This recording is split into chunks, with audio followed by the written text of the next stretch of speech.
Welcome to the future of fundraising. I'm Kalyan Verma, founder and CEO of AlmaBase. If you've been feeling like the old fundraising playbook isn't quite working the way it used to, you're right. Donor expectations are shifting, AI brings in new challenges and opportunities, among many other things. But here's the good news. You're not alone in figuring this out. My goal with this podcast is to find out what works in today's landscape by talking to leaders who are navigating this shift right alongside you and succeeding in building sustainable fundraising programs. So this show is about real conversations, practical ideas, and learning from each other so your team can thrive no matter what comes next. Let's get started. I'm so excited for today's conversation. We're joined by Jay Davenport, Vice President for Development and Alumni Relations at Penn State, leading advancement at an institution with over 800,000 living alumni. Jay has done what very few advancement leaders have done at this scale. He's closed one historic campaign, launched another at $1.83 billion with engagement as an equally important metric to dollars.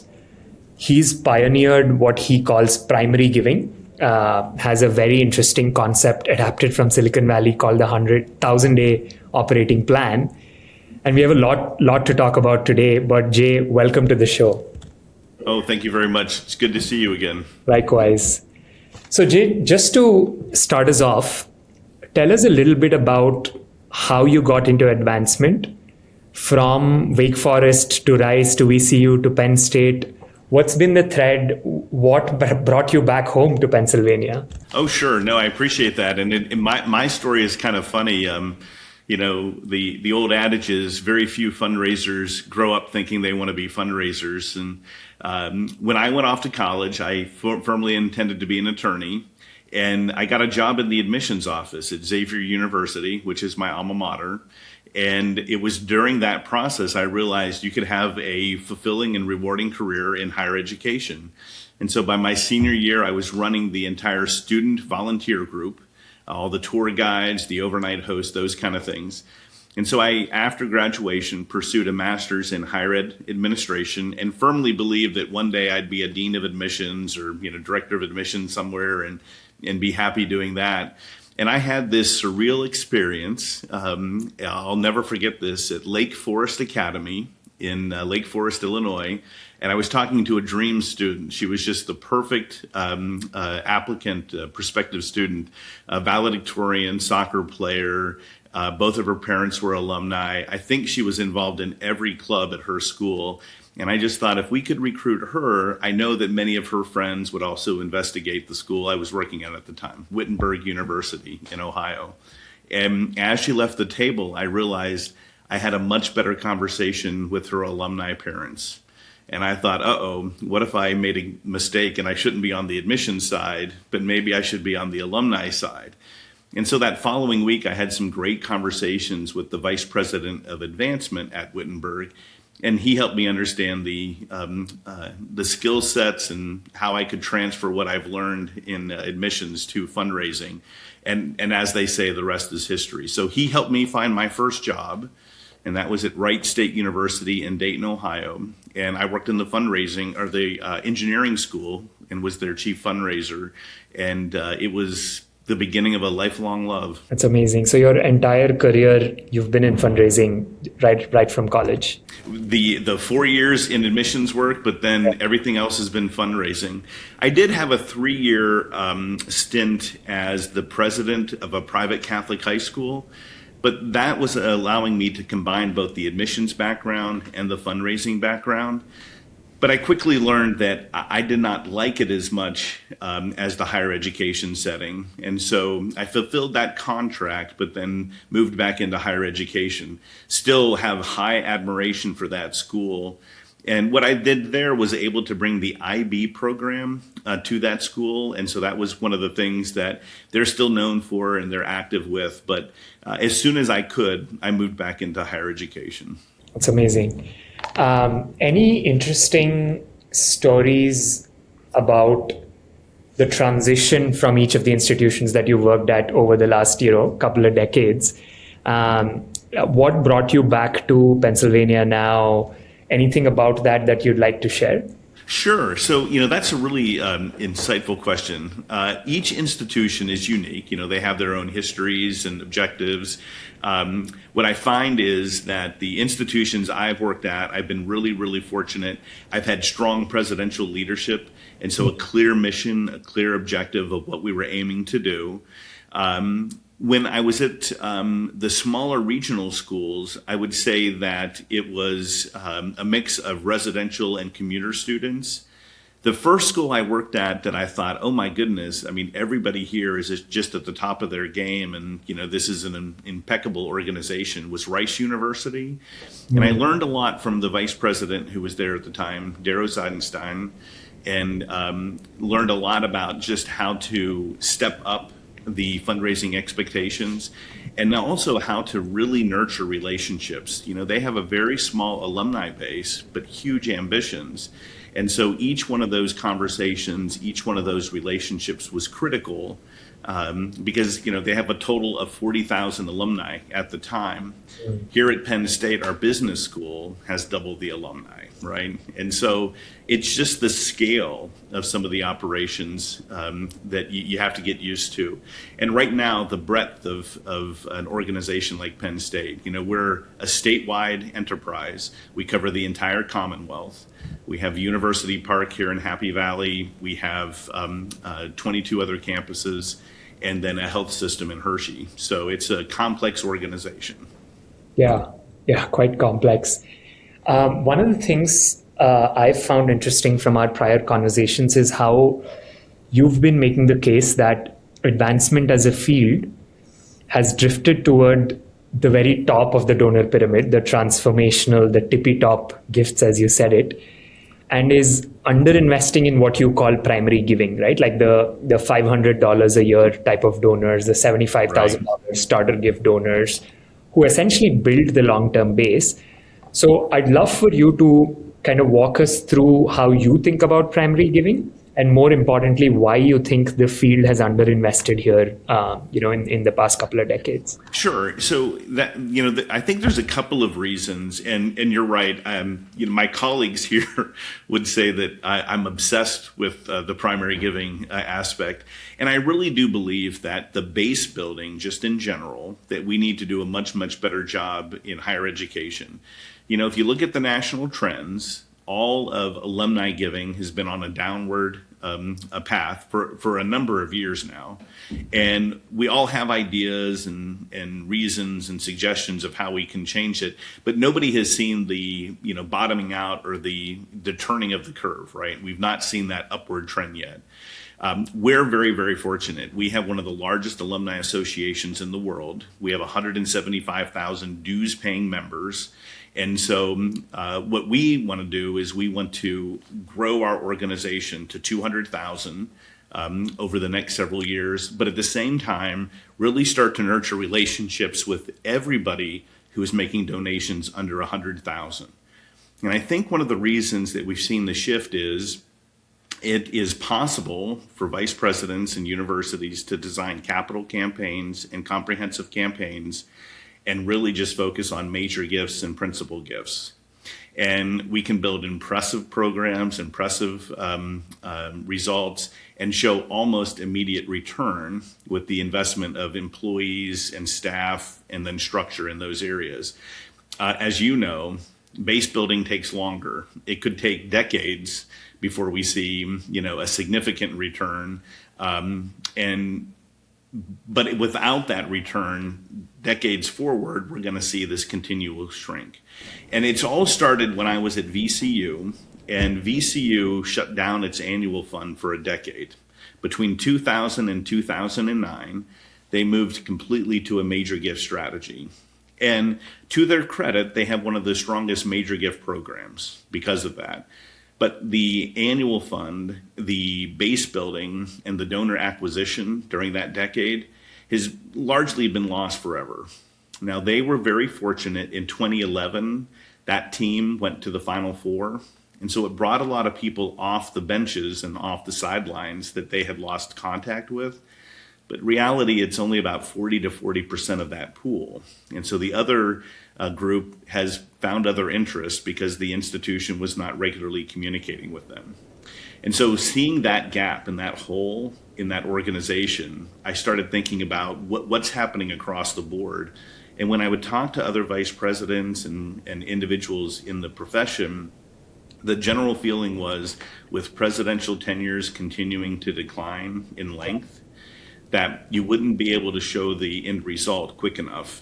And so some cases it might be harder to justify, investing this kind of a pool for a return that you'd see a decade later, right? Yeah. But I'm not built that way. I was insistent that we find a way to help VCU at the time. And then when I came here, one of the conversations I had with the president was, I'm obsessed with this.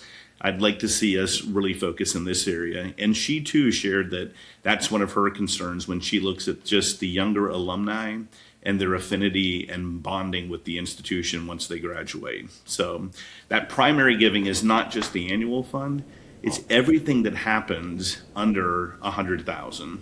And as you know, many of those alumni will spend their entire philanthropic journey throughout their entire life in that space. And so we've got to come up with a better strategy of how to nurture those individuals. Yeah, that insight of presidential tenures and how that has an impact. Charlie Munger popularly always says, show me the incentive and I'll show you the outcome. So it's like the incentive of a shorter tenure president doesn't sort of align with something that produces a result beyond the tendency of their tenure, right? Correct. And I think that's one of the things. The other thing is, organizations have gotten really, really good at projects and priorities in that major gift and the low principal gift space, right? We've conditioned vice presidents and organizations and deans on identifying those projects. Well, we've proven we're very good at that now. And so we can highlight those, and that's what we have been doing as a profession for the last 20 years. Yeah. I don't know if I ever told you this, Jay, but the base in Alma Base, my company's name, is actually for referring to building the base. So this conversation is very close to my heart. Another interesting thing that really piqued my curiosity from our previous conversations was how you spoke about the 1,000-day plan. Sure. Those 4 to 5 planks with goals, sub-goals, and sort of tactical goals underneath. I'd love for you to walk us through what a 1,000-day plan actually is. How does it work? How did you come up with this idea, and why 1,000 days as the unit? Sure. No, so this is something that I have been utilizing for about 15 years now. It started when I was at Wake Forest University. And at the time, I was tasked with the Silicon Valley. And so I'd go out there and meet with a lot of individuals who were either in startups or in early stage companies, either starting with the venture capital investing and what have you. And there, time was of the essence. They're competing directly with a lot of other organizations. And one of the things that I stumbled on is, how Google and Apple and different organizations, from the time they were sitting around the table and they conceived of a new product, what timeline they gave themselves to get something out into production, right, into the customer's hand. And they had different methods and metrics, but the 1,000-day cycle was one that they really seemed to hone in on, from idea to putting it into a store where a customer could purchase it. And I realized that it was really based on making certain that all the players understood the timeline, the objective, and then how to have a common goal in a short period of time. 1,000 days is 2.75 years. And what I started mapping out, and this is just one of those happy coincidences, if you look at 3,000 days, it's roughly the length of most of our modern campaigns that we do at universities.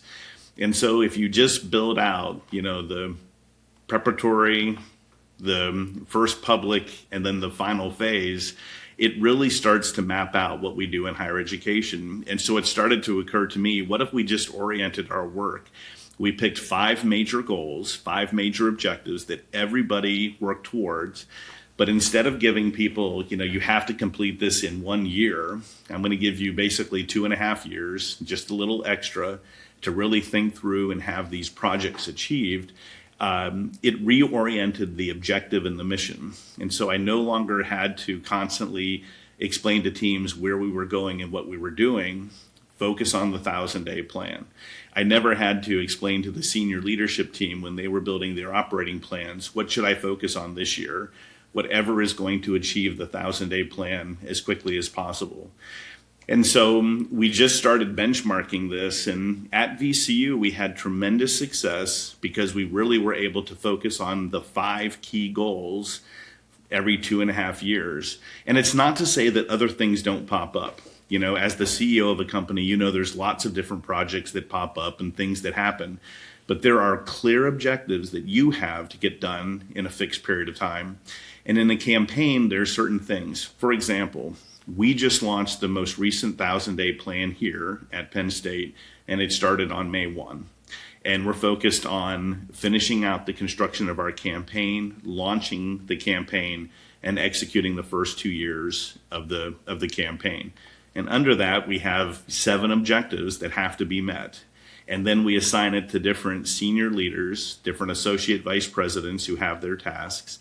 And everybody knows what it is that we're trying to achieve. And then when the president or the chair of the board asks, how are things going? What are you focused on?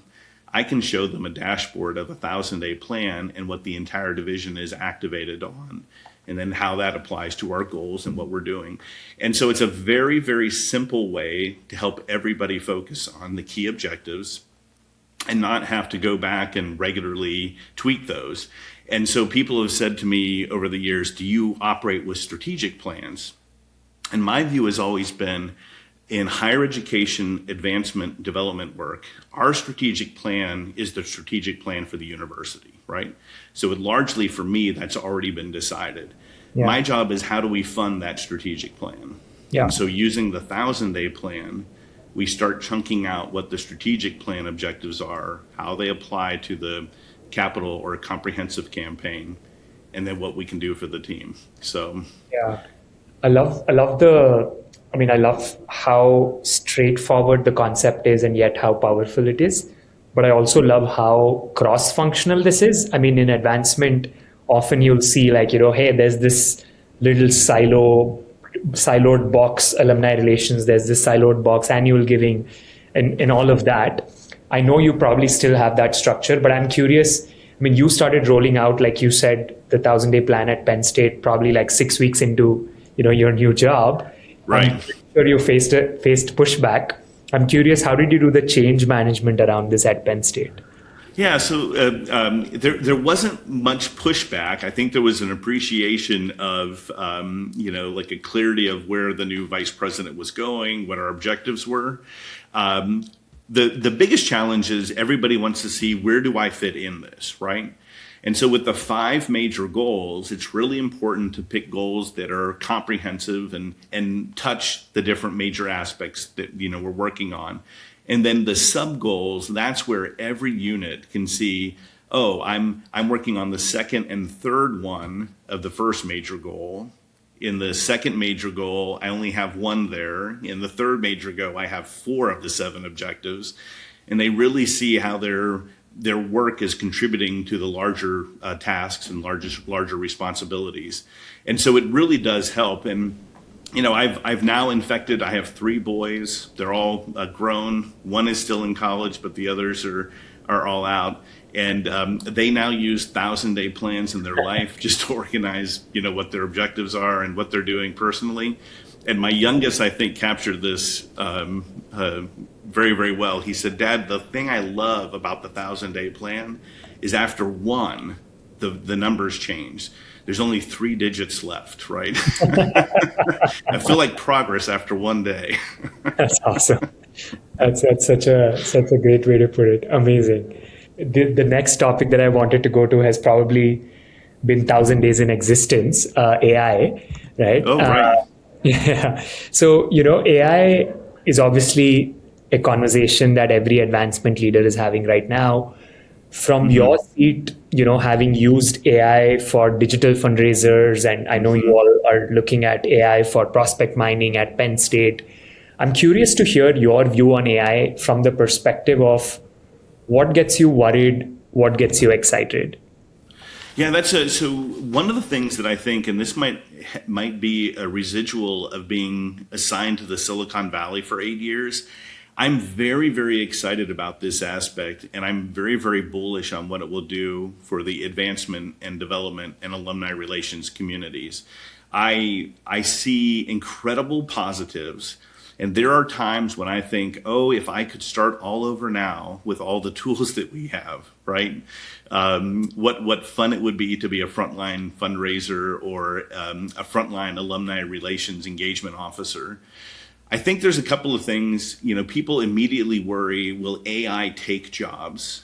And one of the things that I've heard from a number of my colleagues, vice president colleagues around the country, we simply can't hire enough fundraisers or engagement officers to cover our entire pools. And so I think to the extent that AI continues to augment the work of face-to-face communications that people crave, I think it can be an incredibly powerful tool. And when I was at VCU, we did utilize some of the virtual engagement officers. And our first attempt was a mediocre result, but we were trying to solve a very specific problem. You'll recall when I talked about that lost decade, we were wondering if maybe AI could help revive some of those relationships. And it was a mixed result, much like the face-to-face human connection was a mixed result. I really do think that that entire generation may have moved on to different interests, right? But one of the things when we went to more of just a qualification, a solicitation, a sorting mechanism using AI, very, very powerful. And even in the planned giving space, I think there's a lot of people who worry that maybe older individuals will not enjoy AI as much. And a lot of early indications are older individuals, once they understand and can utilize it, love it, because it's a resource that they have constant access to and they can ask it anything, right? And so it's very, very powerful in that regard.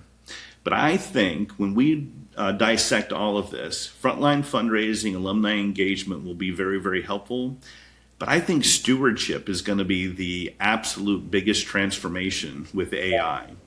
Because if you think about it, if you give a $100,000 gift to an organization, and I do, today the organization is going to have a pretty standard policy of how they thank us as $100,000 donors, right? But you may have one style and one idea of how you would like to be thanked, and I might have another. And it might even be more specific. If you have a spouse or partner, you both might give the gift, but you both might have very different ideas about how you should be thanked. Yeah. And in the future, if we can customize stewardship and donor relations to what the individual wants, I think that will be the transformative game changer in what we do. It will bond people with us. It will show complete and total appreciation for the gifts that our donors are contributing. And I'm really, really excited about what we're doing on that front.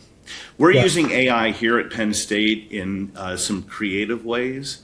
But one of the things that we're doing right now is we're analyzing every contact report that's ever been written by staff, and just looking at the history of a relationship.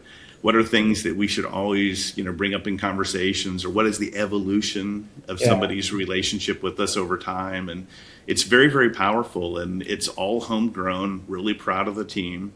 What they've done with that piece, but it's also very, very insightful. It's things which, unless you read every contact report of an individual's journey, we're learning things we never knew about some folks.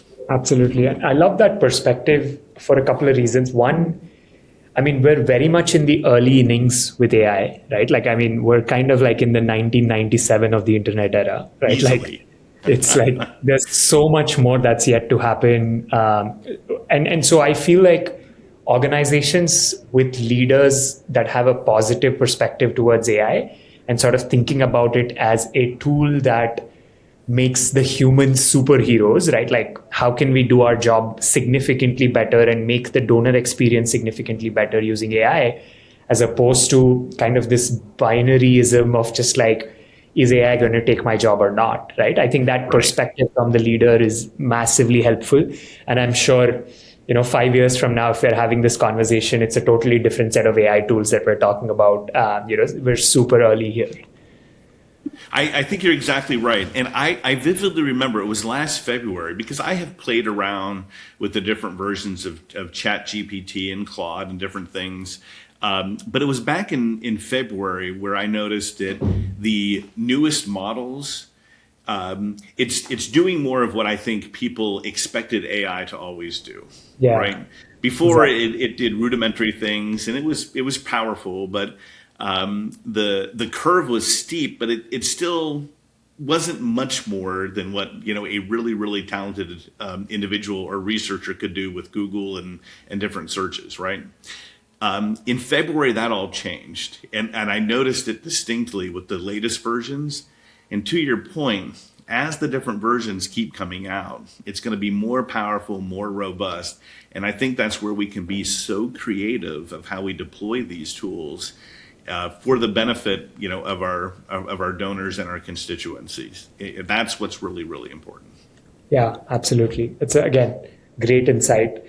Um, Switching gears to another topic that I thought was really interesting from learning more about you and your work. I mean, I know at Penn State, as part of your operation, you're also responsible for the healthcare fundraising for Penn State Health and College of Medicine.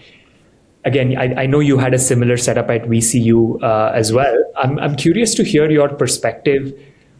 What's common about educational and healthcare fundraising, and what's different? I assume the rhythms and the emotions are different, but maybe some of the fundamentals probably hold.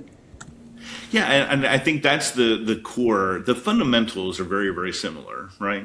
The biggest difference in what that team at VCU helped me completely understand, and I, just it reinforced it from personal experiences with different family members.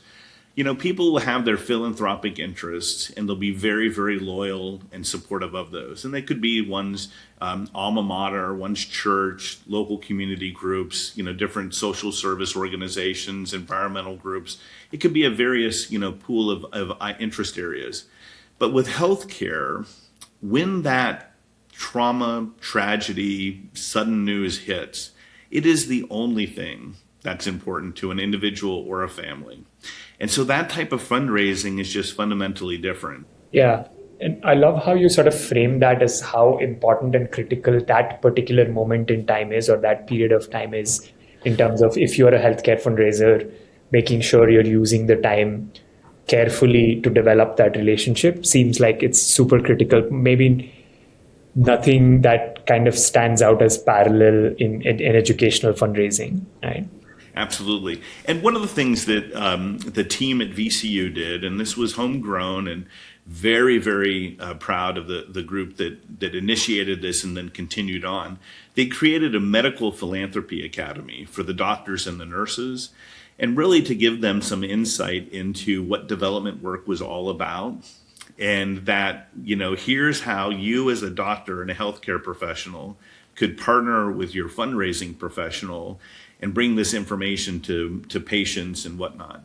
Because what we found is at VCU, and this is not uncommon, and it's very common in the southern part of the United States, when a patient would go to the doctor or a caregiver and say, doctor, I am so thankful for everything you did for me or my family. If there's anything I can do to help, you let me know. And many of our doctors would say, you know what, I'm so glad that you are happy with the care. I was just doing my job. I'm really pleased that it had a positive result. And they were missing that introduction that this person means, I want to be of assistance to you financially and help you with the clinical research or supporting your lab or helping understand this disease in a different way so others don't have to go through it. And that's the piece that I think it was the power of the Medical Philanthropy Academy, is opening up, listen for these clues and then let them know, I'm really happy that you're happy with the care, and I'm so happy that, you know, we had this outcome. In regards to what you can do, I'd love to introduce you to my friend who oversees the development operation. They can talk to you about all the projects we're working on, and I'm certain there's something there that might be of interest. And they saw a dramatic increase, almost a fourfold increase in grateful patient giving, because the doctors were able to turn those points of gratitude into, now let's think about the projects and priorities that the medical community was working on. And so that academy now has had several hundred doctors and nurses who have gone through it. And now there's an army of ambassadors all over that health campus who, when these moments occur, they know what to do next. And they're now the beneficiaries of millions of dollars to support medical research in the Richmond and Virginia area. Yeah, it's such a simple but smart idea. Thank you for sharing that. That's really helpful. One final question before we wrap, and I've been eagerly waiting to ask this question. This is a question that I'm usually most interested in.